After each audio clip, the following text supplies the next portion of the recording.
Okey, tambah hamzah. Betul.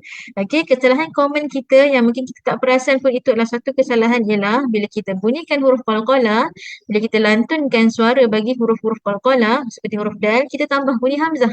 Contoh dia macam mana? Liyudhidu, liyud, liyud. Dengar tak belakang tu? Itu bunyi hamzah. Okey. So lepas ni cuba kawal jangan bunyi sampai Jangan sampai bunyi tapi bunyi dia de. Liyud, begitu sahaja. Okey. Cuba sebut dulu dengan saya. Liyud, liyud. Sebut sekali sebut sekali. Liyud. Jangan sebut macam mana? Liyud, liyud. Jangan tahan.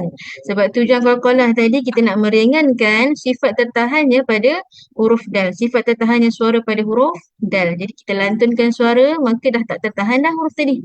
Okey, suara dia dah tidak tertahan. Okey, so jangan bunyi liyud.